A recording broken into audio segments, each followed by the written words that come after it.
नमस्कार मैम, हमारे एक पेशेंट के ओवरी में कैंसर हुआ है। इसके क्या लक्षण हैं, आप बताइए।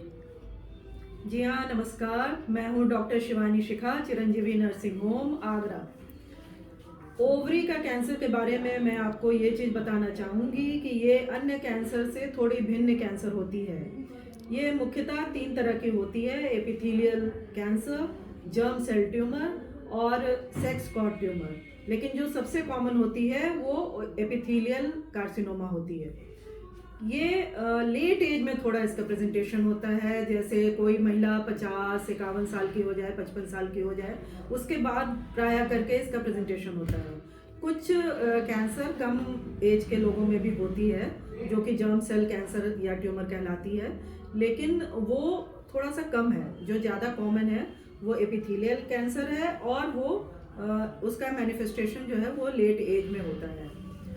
अब ये एपिथेलियल कैंसर जो है, ओवेरियन कैंसर, ये अन्य कैंसर से कैसे भिन्न है? तो कई बार महिला को तो कोई सिम्टम नहीं होगा, कोई लक्षण नहीं होगा, उसे कुछ पता ही नहीं चलेगा। वो किसी और कारण से अल्ट्रासाउंड के लिए जाएगी और वहाँ पे हमें पता चलता है कि वो ओवरी में गांठ है, और उसका जब ज़्यादा इन्वेस्टिगेशन होता है तब जाके वो कैंसर डिटेक्ट होता है। कई बार इसके बड़ा वेग से सिम्टम्स होते हैं, जैसे गैस की तरह सिम्टम्स होना, गैस बनना पेट में, पेट का फूलापन सा लगना, ब्लोटेडनेस जिसको कहते हैं, फ्लैचुलेंस, खाना नहीं पचना। तो बहुत बार लोग इसको गैस्ट्राइटिस से रिलेट कर देते हैं और गैस की दवा खाते रहते हैं। कई बार महीने की प्रॉब्लम थोड़ी हो जाती है, ब्लीडिंग ज़्यादा होना या महीनों के बीच में ब्लीडिंग होना, तो महिला फिर डॉक्टर के पास रश करती हैं।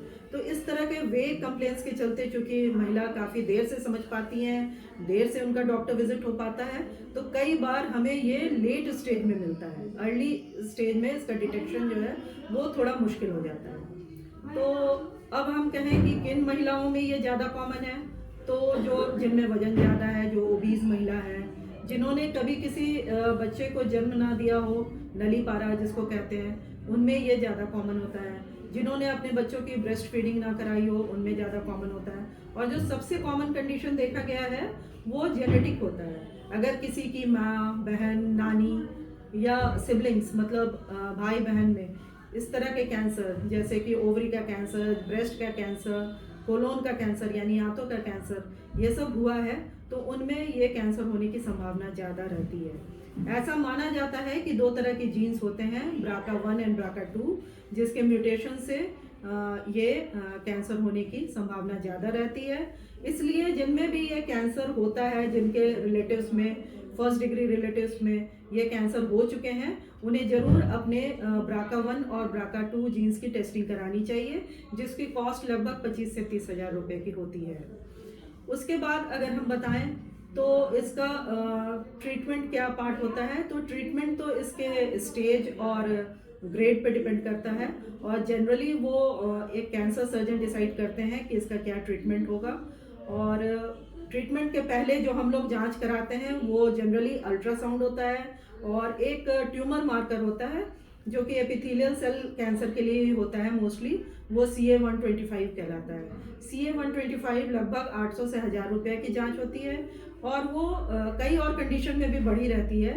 लेकिन अल्ट्रासाउंड का डायग्नोसिस और CA-125 के लेवल पे हम डॉक्टर्स को एक मन में शक हो जाता है कि ये ओवेरियन कैंसर का केस हो सकता है, और फिर हम लोग फर्दर टेस्टिंग जैसे CT स्कैन वगैरह भी कराते हैं। और ट्रीटमेंट पार्ट जो मैंने पहले स्टार्ट किया था बताना, उसके उपलक्ष्य में ये कहना चाहूँगी कि ये ट्रीटमेंट उसके स्टेज और ग्रेड पर डिपेंड करता है। डॉक्टर डिसाइड करता है कि सिर्फ सर्जरी से काम चलेगा या सर्जरी या कीमोथेरेपी का कॉम्बिनेशन देगा। कीमोथेरेपी में जो दवाएं यूज़ करते हैं वो मोस्टली कार्बोप्लेटिन और पैक्लिटैक्सेल होते हैं नामक दवाएं यूज़ करते हैं।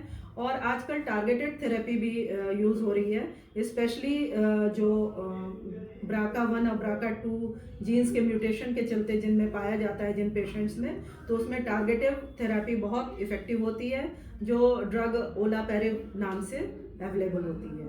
तो ये एक सामान्य जानकारी हमने दे दी ओवेरियन कैंसर के लक्षण के बारे में। आप लोग सचेत रहिए एवं जागरूक रहिए, और थोड़े ही लक्षणों में अगर आपको किसी भी तरह की संदेह होता है, किसी की प्रकार की शंका होती है, तो डॉक्टर के पास तुरंत रश कीजिए। और अगर किसी तरह से हमारे एडवाइस की ज़रूरत है तो हमारा एक प्रेगा न्यूज़ चैनल चलता है यूट्यूब पे, जिसको आप अगर हमारा इन्फॉर्मेशन पसंद पड़ता है तो आप लाइक कीजिए, सब्सक्राइब कीजिए और शेयर कीजिए। और अगर आपको कुछ समस्याएं समझ में आती है तो आप हमसे पूछ भी सकती हैं। धन्यवाद। Okay ma'am, thank you ma'am, बहुत अच्छी जानकारी दी आपने।